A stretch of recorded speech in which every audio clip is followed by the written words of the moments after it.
welcome back, ladies and gentlemen, and to shed more light on the same issue, the 230th Zaid Al-Izza aid convoy to Gaza. We are most delighted to be joined by Dr. Mohamed Ezaby, the international relation expert. A very good afternoon to you, Dr. Mohamed. Thank you for being with us. Afternoon to you, and I'm very happy Dr. to be Mohamed, with sorry, you. I can't hear you. Good afternoon to you, and I'm very happy. Hello? Hello? Okay, hello. It's a pleasure having you on Nile TV International, Doctor. Can you please tell us what is the strategic significance of launching the 230th Zaid Al-Izza aid convoy in this critical time from Egypt's side? Well, from the first day, that Egypt insists to support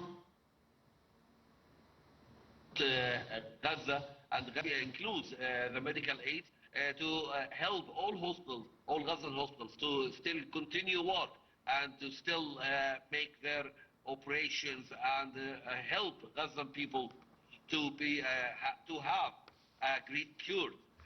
So Egypt now send many thousands of tons of humanitarian aid and many thousands of tons of medical aid to Gaza through Zaid Al-Izza.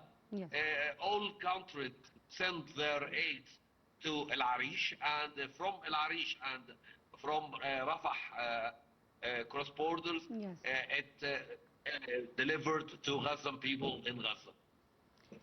Yes, well, Dr. Mohamed, also, how does Egypt view the long-term impact of these regional escalations on the collective peace and the stability of the Arab world?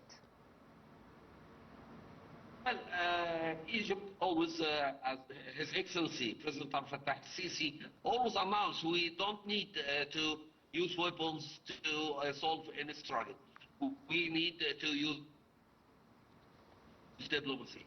So Egypt, through an instrument from speech of His Excellency President Abdel Fattah al-Sisi to Dr. Badr Abdel Ati, Egypt moves and use diplomacy and make a great many calls to Arab leaders and European leaders, try to put all the world on their responsibilities to end any struggle, especially the war of Iran after what is happening yesterday, and try to put an end for this, especially if the war began again, it will be wider and it will be a regional war, especially Egypt now support Lebanon after the deal of ceasefire between Lebanon and Israel. Also, Egypt try by the announcement of Hamas movement that they will let the government system and Hamas, that Egypt try now to force Benjamin Netanyahu and the Israeli government to move to phase 2 of Sharm el-Sheikh agreement. We don't need to continue in Iran war, especially if this war start again. It will make a lot of problems, especially to Lebanon, to Yemen, Iraq, and Gaza. Yes. So Egypt now make a great calls with all European leaders, and Dr. Badr Abdel Ati make calls with European foreign ministers and Arab foreign ministers, try to put an end for this war before it starts again. Well, Dr. Mohamed, also in your point of view, as you mentioned for Dr. Badr Abdel Ati, what does the foreign minister's strong condemnation of these repeated attacks signal about Egypt's readiness to support its Gulf allies?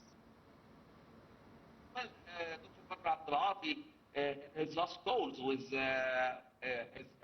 European and Arab foreign ministers, he assured that we need to make the ceasefire agreement and between Iran and the United States to be continued. We need to facilitate the negotiations between Iran and the United States. Yes. We don't need to put any problems in this deal.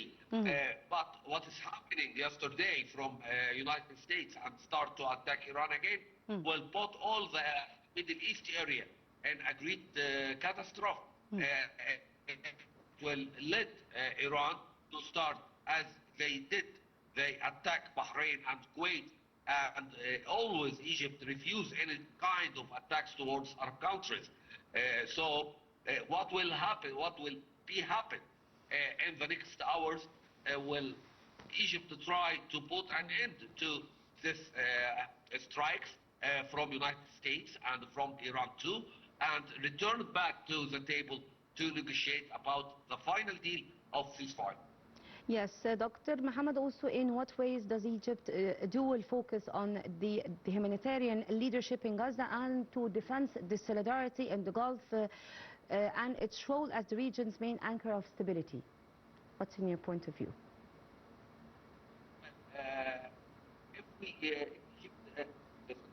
to force Benjamin Netanyahu to move to phase 2 and Sharm el-Sheikh agreement, it will mean that Egypt and all Arab countries will start to think in reconstruction in Gaza Strip.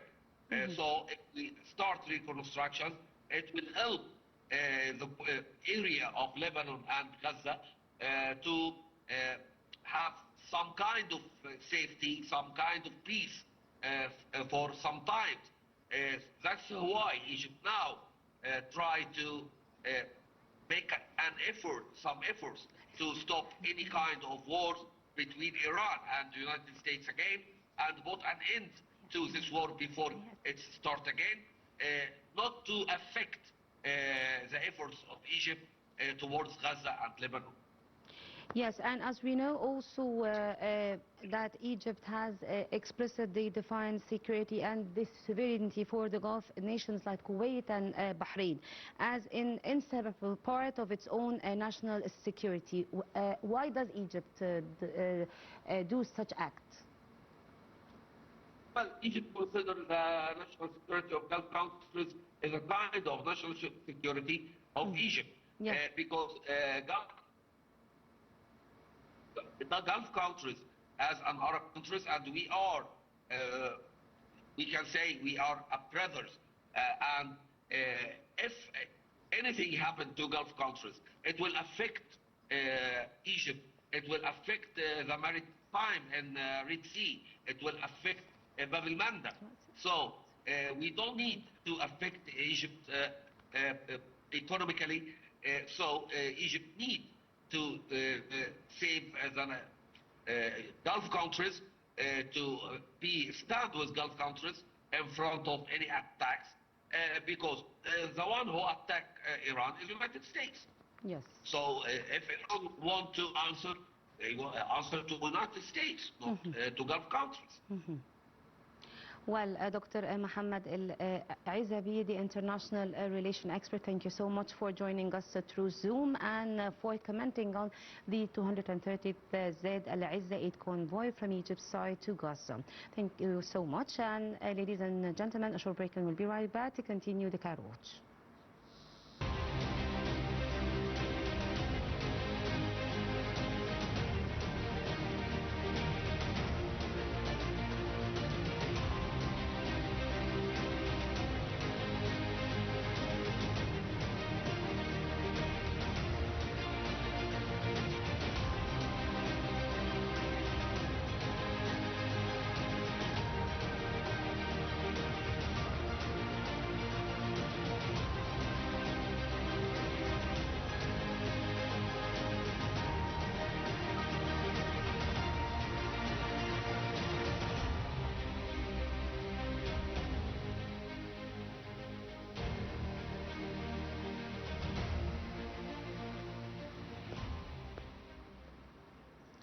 And you're still on the Cairo Watch and continuing our episode. The joint Egyptian-Turkish military drill, the Golden Eagle, began on Wednesday with the participation of the special forces from both countries, notably Egyptian preparators and the commander forces. The multi-day drills runs at the combat exercises field under the command of Egyptian parachutes and the commanders corpses. The first phase of the drill included attending the class lectures in different topics with the aim of identifying terms used in Operation